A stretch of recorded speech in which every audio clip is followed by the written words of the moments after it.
Yes, sir. It's your boy Chevy Boy. Back at you again with another one. What's going on, party people? Alright, so we going to jump right into it because I'm going to try to beat the weather real quick.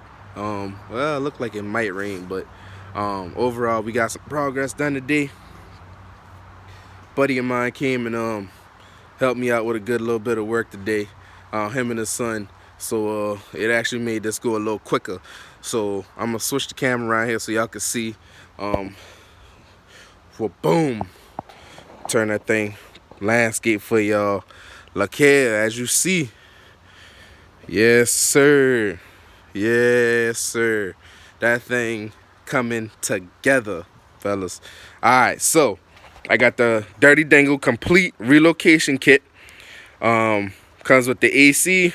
The alternator and power steering relocation kit brackets, as well as the R4 pancake style relocation kit. This is no longer an R4 system. This is a new compressor that has already been converted over to R32. I had to do that last year, so that's why I kept that compressor instead of going to the new style compressor, just for the simple fact I wanted to retain the system that I just spent several $100s on. So got that on. I mean, it look good. It's all billet aluminum. Boom. It's got nice little spacers and everything. Only thing I have to do is I just gotta pull my bolts back out and put the washers in. I didn't put the washers in when I installed it, so I gotta pull those back out and put the washers on. But for the most part, boom, it's done.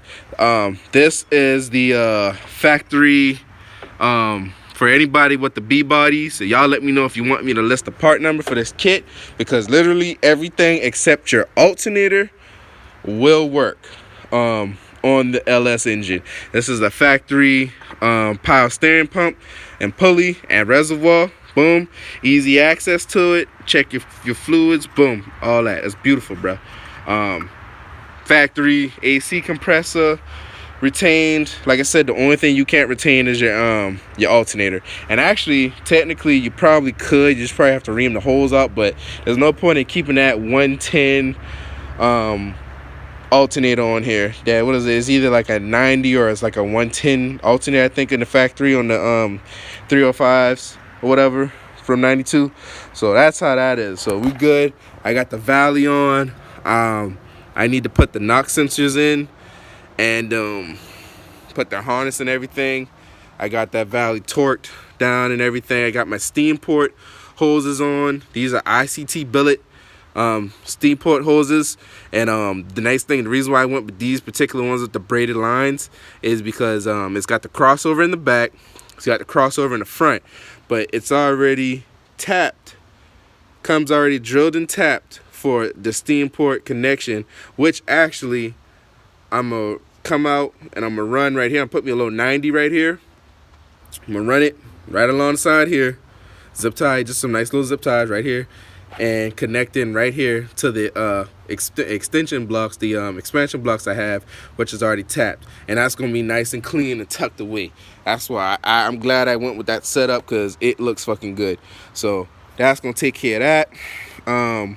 Now for my other B-body people out here, I have a question. Hopefully, I just realized my hand was over the microphone. I hope y'all heard everything. But so this is the ABS system, right? Here's my issue. We had to disconnect, unbolt it, because it's in the way of the alternator. And I actually plan on putting the bigger alternator on here, which is going to end up taking up this mountain hole, which is going to take up even more room. So for anybody who's done a B-body LS swap, were you able to keep the ABS system? Did you just kind of like stretch the hard lines out a little bit and relocate it closer in this area? Just did a little bracket system? Or did you completely delete the ABS system? I need to know that information. It's very pertinent that I find out that information. So y'all let me know on that. Jump in the comments, give me some ideas, or either DM me, give me an idea, some photos will be very helpful, because I learn by seeing, so very helpful for me. I did mock up my transmission cooler, external cooler. I did mock that up, figured out what bracket I'm going to use to mount that. All I'm going to use is some back strap that you can get from Lowe's. And I'm going to use these existing bolts right here. And I'm going to tap in right here. And do a nut and bolt and mount that right there backwards. It's going to sit in there nice and pretty. That comes with some little tie things that you squeeze through the little fins on your condenser. I don't want to run those because it don't look good for one.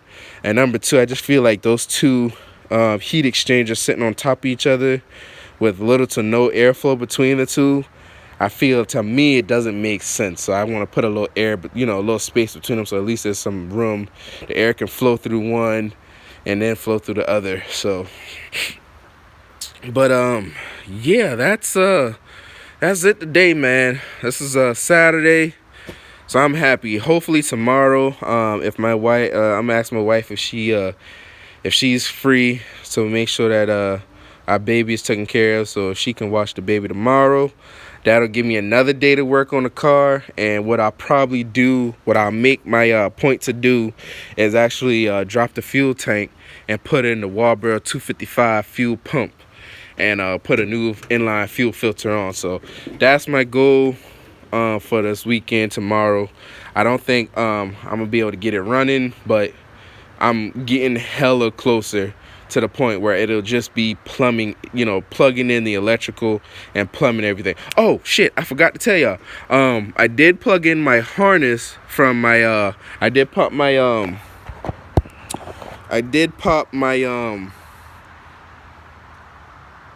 my Holley system out the box. I plugged in the transmission control harness. Oh shit, I also didn't tell y'all, man. I'm sorry. I did get my transmission mounted, man. This is for my boy. He asked me how the hell I was gonna do my transmission. So I don't know if y'all remember, I told y'all I couldn't figure out if I needed to do custom brackets. So give me just a minute. I'm gonna crawl under here real quick, and oh shit, the battery's dead. Hold on. Battery dead in the flashlight. Hold on.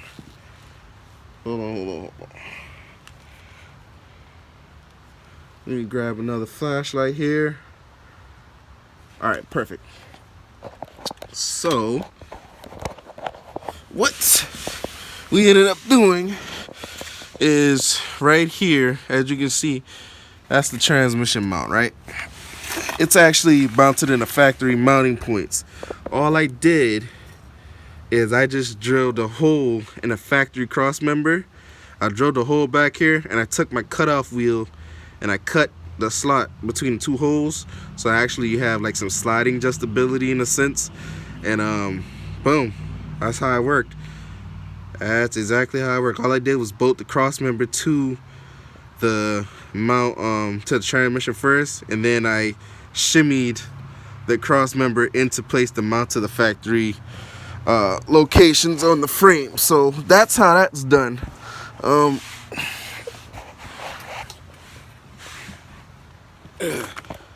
So for anybody doing the LS swap on the B-body, 1-inch setback plates, it's real easy to fucking do.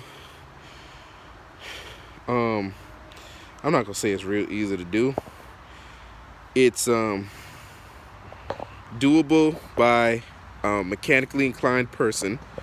All you have to do, to get the engine in the car on a 91 to 96 B-body, and I can list all these parts. You let me know. I'm gonna try to do a one video at the end that has everything I use to get this setup done. But 1-inch setbacks, and I've got my mounts actually more of the this is the front of the bracket, second hole from the front of the bracket, boom, second hole from the middle of the bracket, as such. That's how I have mine, using the factory clamshells. And I did replace the motor mount grommet in there. And then you can modify your your factory transmission cross member and not have to waste the money on buying the relocation kit. Now, the relocation kit costs like $480. You can buy that, but you don't have to. You can do simply as I did, which is completely free. Or if you need to buy the tools, I'll even let you know.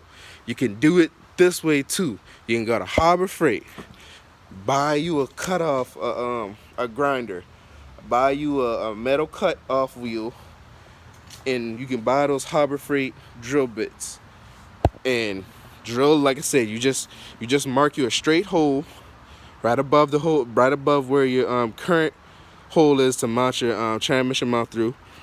Drill a hole straight right above that. Drill a hole. Use your cutoff wheel and cut right between the two, and then you can just use your grinder or file and clean up your burrs and all that good stuff so you don't cut your hand. It took me 15-20 minutes to do just that right there. And total cost to do that was right about, for the Harbor Freight with the grinder and shit and the cutoff wheel. I caught everything on one of the sales a couple weeks ago, so I think I'm in it maybe $40. So $40 or $400, which one you choose? I'm choosing $40. I'm sorry, I'm choosing $40. So, cause I'm a DIY guy, and I'm not gonna say I got all the damn money in the world, cause I don't. But I'm happy that I was able to get that knocked out. So, I'm tightening up for the day because the temperature's dropping hella quick.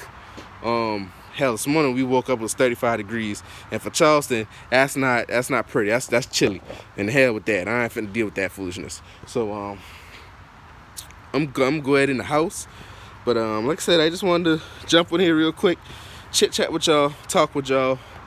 Make sure you have eyewear when you do this type of work. That's why the goggles are sitting off the back of my head, because I got some shit in my eye earlier and I had to end up stopping and clearing up my eyes, and I want to put them damn goggles on after that. But y'all stay blessed, man. I appreciate the encouragement once again. I'm still getting DMs, still getting comments. I freaking love it, man. I appreciate it. So I feel more raindrops, so I'm going to sign off here. But y'all take it easy, man. Do work, man.